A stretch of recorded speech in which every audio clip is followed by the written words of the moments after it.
Hello, xin chào tất cả mọi người nha. Chào mừng mọi người đến với channel mình. Mình là TH Gaming đây. Thì hôm nay đội bóng của chúng ta lại tiếp tục phiêu du ở Aero. Nhưng mà cái này đây, Aero này mình đã chơi rồi. Cô nói là nhá, thì 3 bàn với 2 bàn như một bàn.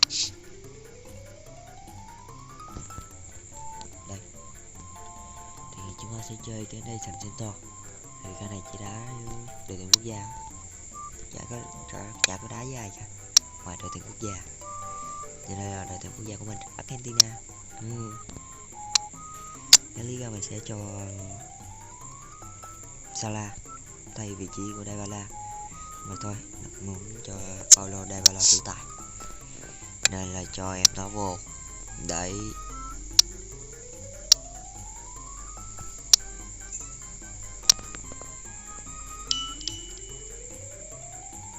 wow, Tây Ban Nha đội bạn của ai? Tây Ban Nha đội bạn có Busquets này, Ramos này, De Gea này, gương mặt thân quen không? Kia, cũng là một đội bóng mạnh đấy, trên 80 chứ mà.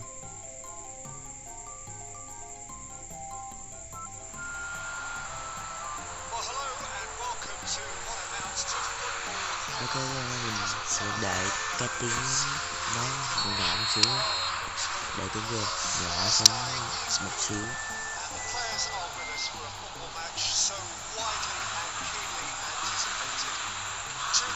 Đấy,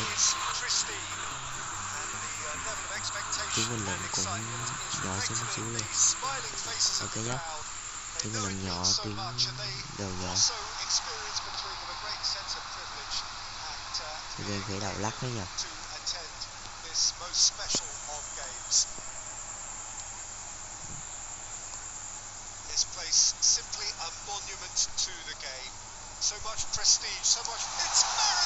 Ui giời, đầu ghi chụp.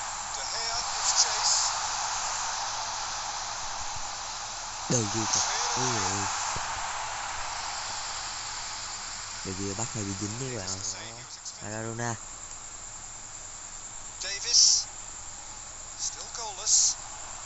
Paulo Dybala đánh đâu? Ui, ngon nhẹ. Và De Gea cũng là một cầu thủ môn đã bắt đầu được dính. Ây da, nói chung cũng chụp rất chi là tốt, người khỉ.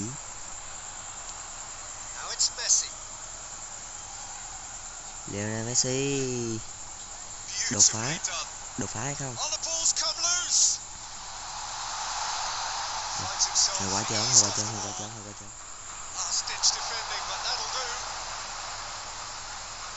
Đồng quá. Hậu vệ. Wow, Paulo Dybala.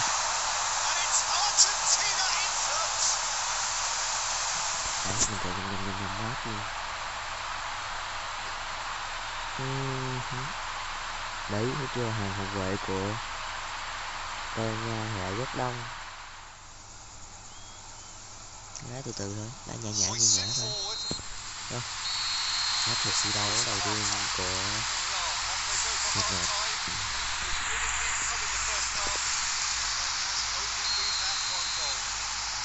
Busquets vẫn chưa có lực hay là không người nào đến từ vị trí của cả hai đội.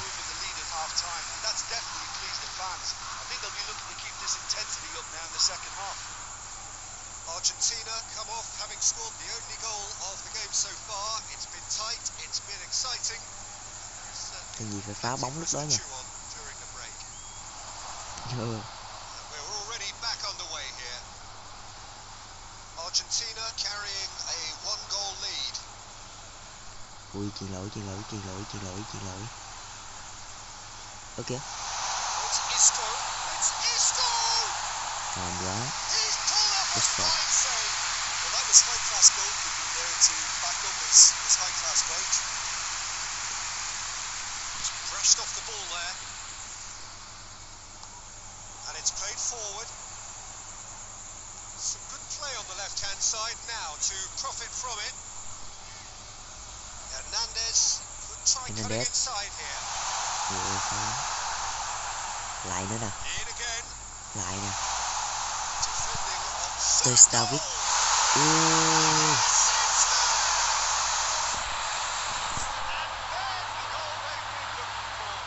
Được những nơi quay cuồng như là FIFA lên bóng. Gì chị? Trong on lên 4 thì kia dễ chỉ dùng phím thôi. Hoặc là dùng tay cầm. Kìa. Gì đấy? Lại. Còn trong đây thì dùng bằng tay không. Thì không thể nào so sánh được game mobile và game PC cho mọi người. Làm sao? Maradona của Dybala chứ.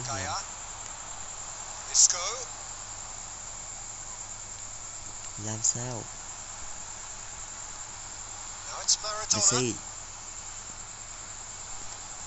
Messi, Paulo Dybala.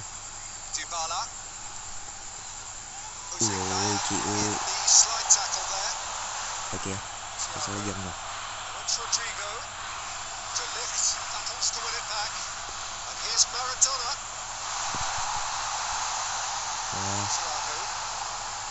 Nó lia màn hình hơi lắc nên là cái gì nữa hả? Gì mà chùi ghê gì, như Tsubasa gì.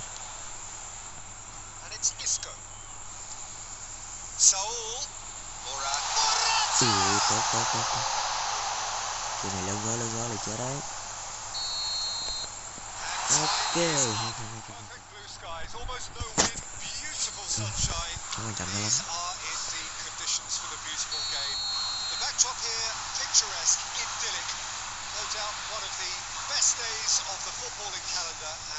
Davis.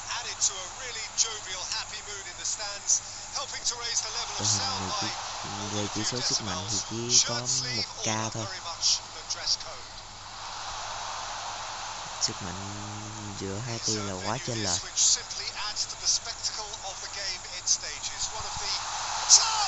Ui quá. Đây là easy rồi.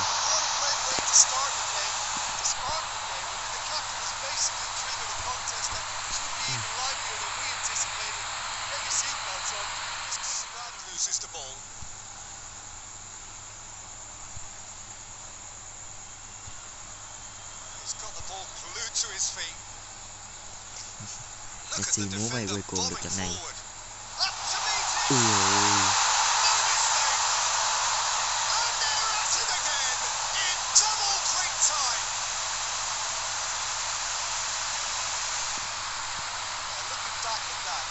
Lại chụp hình nào, lại chụp hình. Đúng rồi. Chụp hình. Còn nhà đấy.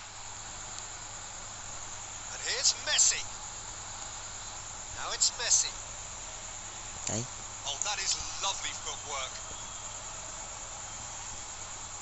Ui. Màu hẹ hoa lá hẹ. Hơi lắc nhờ. Mình thấy nó bị giật. Chứ nó không được mà như thường ngày mình chơi.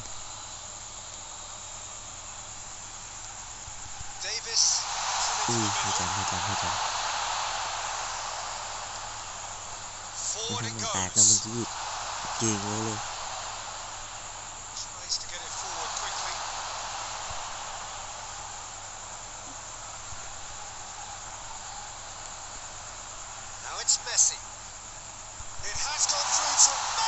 Maradona. Ui.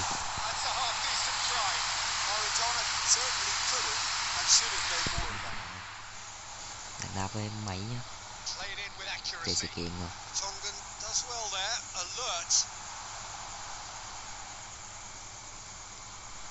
Dạ.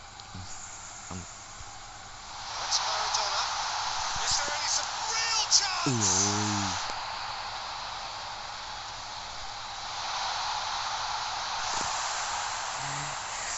Sang ngang cột dọc. Quả đi banh hợp lý quá mà lại sang ngang cột dọc. Có thể. chịu Maradona kicks it out wide. đá lỏng nha như thế này. Chance to shoot.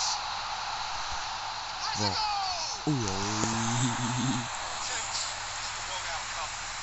Maradona just denied by a Vậy lick mà of lại paint. cục dọc We're nữa. talking centimetres. Sút 5 lần rồi đấy, 5 lần xịt hết 3 lần rồi đấy. Great strength, too strong for his opponent. Paulo Dybala. Dybala. Không bắt được nhỉ. Really has the confidence and skill to be able to hold the ball up like that until support arrives a little sooner. Chuyền gãy đấy. Should have released it because the support was arriving quickly.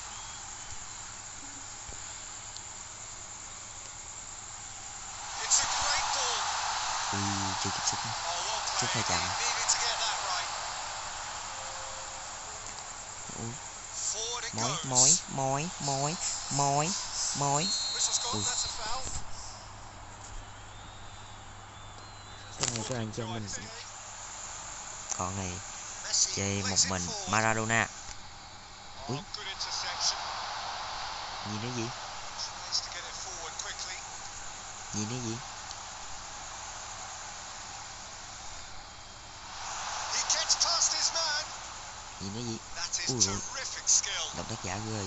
Động tác giả. Ôi, chết phụ rồi. Sidibe drives it forward. Played down the flank. Cuts it out. Chậm nha. Maradona. Tốc độ của Paulo Dybala này mình thấy là hơi bị chậm. Tại vì lúc trước mình có xem rồi. Mà về mặt kiến tạo thì rất chi là rất tốt.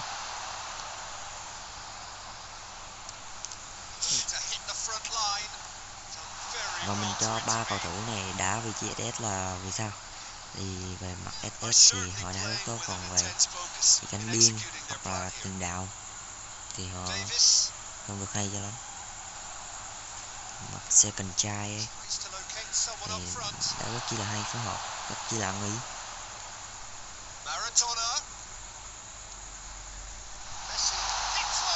Trời ơi, Messi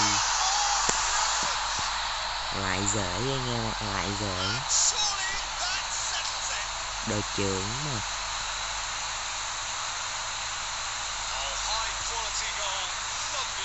Đấy.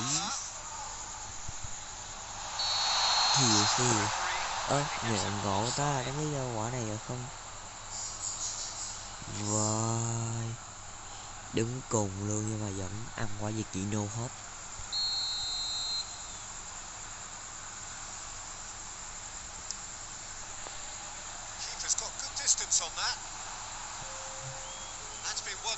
Ui ôi